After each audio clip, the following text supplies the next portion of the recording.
প্রতিকূল পরিবেশেও আস্থা ও নিরাপত্তা মূল মন্ত্র নিয়ে সীমান্ত রক্ষায় দায়িত্ব পালন করছে বিজিবি। সম্প্রতি এমন মন্তব্য করেছেন Dinajpur sector commander colonel Mohammad Faisal Hasan Khan. মঙ্গলবার দুপুরে রংপুর উত্তর পশ্চিম রিজিয়নের প্রেস ব্রিফিংয়ে এসব কথা বলেন তিনি। এ সময় তিনি জানান, রিজিয়নের ৪ সেক্টরের ১৫ ব্যাটালিয়ন এবছর বিভিন্ন অভিযানে ৪৮ আসামিসহ প্রায় ৪ কোটি টাকার মাদক ও চোরাচালানি মালামাল আটক করেছে। এছাড়া মানব পাচার প্রতিরোধে ভারতীয় পাচারকারীসহ ১০ জনকে উদ্ধার করা হয়েছে।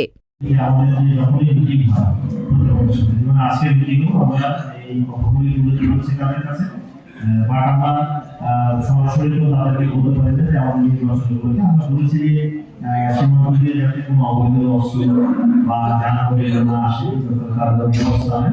এটা আজকে মিটিংয়ের জন্য আমি বলেছি এর পূর্বে এবং ভবিষ্যতে যখনই তাদের সাথে আমাদের কোনো মিটিং হবে সেক্ষেত্রে আমরা এই কথাগুলো সবসময় বলি এবং আমাদের সীমান্তে আমরা আমাদের যে জনবল আছে যা আছে তা নিয়ে আমরা কিন্তু সর্বদা সতর্ক আছে এবং আমাদের বিজেপি সদস্যরা বিজেপি সদস্য কিন্তু দিনে রাতে এই যে আজকে শীতের কুয়াশার ঠান্ডার মধ্যে তারা দমন করে যাচ্ছে এবং এখানে সীমান্তবর্তী যারা আছেন তাদের এলাকার জনগণকে স্বাধীনতা আপনারা সাংবাদিক আছেন আপাতত সহযোগিতা করেন সবার সহযোগিতায় আমরা আমাদের দায়িত্ব অবশ্যই পালন করতে পারবো। আর এই সব কাজগুলো শুধু তো বর্ডার কর্মকর্তা এছাড়া আমাদের স্থানীয় প্রশাসন আছে, পুলিশ আছে এবং বিভিন্ন গোয়েন্দা সংস্থা আছে, তাদের সকলের সম্মিলিত প্রচেষ্টার মাধ্যমে আমাদের আসলে এই দেশের পরিস্থিতিটা স্থিতিশীল রাখার চেষ্টা করব।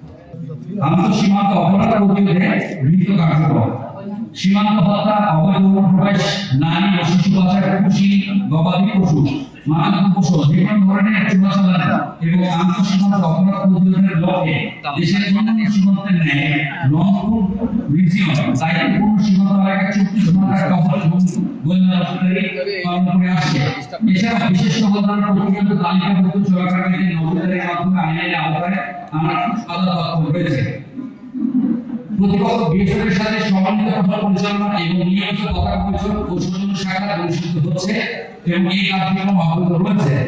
রংপুর রিজিয়ন দায়িত্বপূর্ণ সীমান্ত এলাকায় নভেম্বর ২০২৫ মাসে বিজেপি বিএসএফের বিভিন্ন পর্যায়ে সর্বমোট ৪১৩টি তথাকথিতভাবে স্বাধীন সৈন্য শাখা